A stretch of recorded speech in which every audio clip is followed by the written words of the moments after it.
이상한 알베르게 36번째 날. 포르토마린 팔라스 데 레이. 간밤에 비가 쏟아지더니 아침이 되어서도 계속되었다. 그래도 어제보다는 빗줄기가 많이 약했다.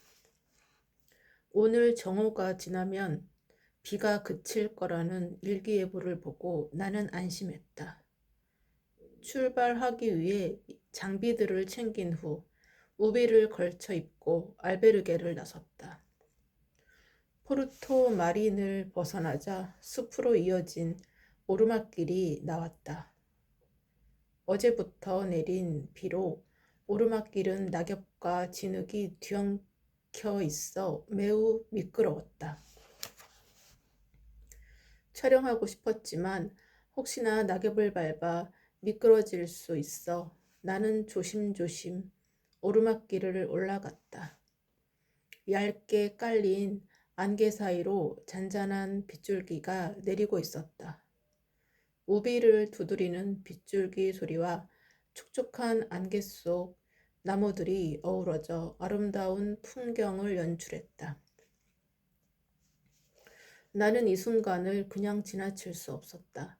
때마침 순례자가 한 명도 보이지 않았다. 나는 자연이 만들어내고 있는 이 아름다운 풍경을 카메라에 그대로 담았다. 촬영을 마치고 나는 음악을 들으며 걸었다. 30분 정도 지나자 아스팔트 길이 나왔는데 이 길은 오스피탈 마을로 연결되었다. 다리를 건너니 유칼립투스 나무들이 시원하게 뻗어 있는 길이 보였는데 군데군데마다 이름 모를 들꽃들이 피어 있었다. 나는 그 꽃들을 보자 마음이 포근해졌다. 특히 특이한 십자가 하나가 눈에 들어왔다. 라메이로스 크루세이로였다. 이끼가 낀 십자가 위에는 성모 마리아 조각상이 있었고 아래쪽에는 망치와 못, 가시관 등이 어지럽게 조각되어 있었다. 보이는 그 자체만으로도 오랜 세월과 고난이 느껴졌다. 그리스도는 당시 어떤 기분이었을까? 두려웠을까? 그도 사람이었는데 억울한 마음은 없었을까? 왜 누구의 고난은 더 힘든 것처럼 보이는 것일까? 누구에게나 고난은 공평하게 주어지나? 나는 이런저런 생각을 하다가 어느덧 팔라스 데 레이 마을에 있는 알베르게에 도착했다. 이곳은 레스토랑과 알베르게를 함께 운영하고 있었다. 아침을 제대로 먹지 못했던 나는 많이 허기가 졌다. 그래서 체크인 하기 전에 1층 레스토랑을 먼저 이용하기로 했다. 스테이크를 주문해 먹었는데 여느 고급 레스토랑과 견주어도 손색 없는 맛이었다. 특히 사이드 메뉴로 주문한 이 지역의 특산물인 치즈가 아주 맛있었다. 식사를 마친 후 나는 2층으로 올라가 체크인했다. 창밖을 내다보니 어느새 비가 그쳐 있었다. 소화도 시킬 겸 마을을 잠시 둘러보며 촬영하면 좋을 것 같았다. 나는 카메라를 들고 밖으로 나갔다. 시청을 시작으로 마을을 둘러보았다. 팔라스 데 레이는 왕의 궁전이라는 이름과 달리 작고 아담한 마을이었다. 나는 알베르게로 돌아와 페이스북에 포스팅했는데 그동안의 생각들을 한꺼번에 정리하게 되었다. 페이스북.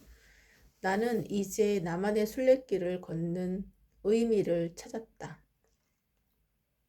이것이 바로 내가 찾던 진정한 인생길인 것 같았다. 뜻하지 않게 온 촬영지인 산티아고 순례길에서 이런 경험을 하게 될 줄이야. 나는 정말 행운아인 것 같다. 질문 알베르게를 하나씩 거쳐갈 때마다 그동안 의문을 가졌던 인생의 고리가 하나씩 풀려나갔고 그 답변들로 인해서 갇혀 있었던 나의 사고가 하루하루 확장되고 있음을 느낀다. 확장된 사고만큼 세상을 바라보는 시각도 긍정적으로 변화되고 있다. 배운 만큼 보인다는 말은 이런 의미가 아니었을까? 최근에 받았던 답변지에서 한국이 미국의 난민 문제를 해결할 열쇠를 가지고 있다고 했다. 한국이 국제사회의 문제를 해결해 줄 만큼의 힘을 가지고 있다고는 생각지 않았는데 그런 힘이 있다고 하니 가히 놀라웠다. 페이스북에 포스팅을 올리고 나서도 내 생각은 멈추지 않았다. 나의 고민에서 시작된 질문들이 이제는 사회를 바라보고 있었다. 보이는 것마다 탐구할 소재가 되었고 내가 알고 있는 지식이 결코 전부가 아님을 깨닫게 되면서 모든 것이 다시 새롭게 느껴졌다. 그러고 보니 지금까지 질문 알베르게에서 받았던 답변들은 그 주제가 다양했지만 하나의 공통점이 있는 듯했다. 바로 세상 어디에도 없는 답변이라는 것이었다. 그리고 각각 다른 사람들이 답을 주었을 텐데 어떻게 이렇게 한결같은 맥락일 수 있을까? 사람을 이롭게 하라. 생각의 질을 높여라. 모든 일은 나로부터 비롯된다. 놀라웠다. 그뿐만이 아니라 산티아고로 향하는 이 길에 답변을 준 사람들이 모두 함께 하는 것 같았다. 마음의 동행이랄까? 아, 맞다. 아, 맞아. 카리온에서 노래 부르는 수녀님이 종이배를 주며 항상 따스한 빛으로 우리를 밝혀주고 있다고 했는데 그럼 나에게는 이 사람들이 나를 인도하는 별인가? 지금까지도 오롯이 혼자 걸어왔던 길은 아니었지만 왠지 모를 충만함이 느껴졌고 마음이 든든해졌다.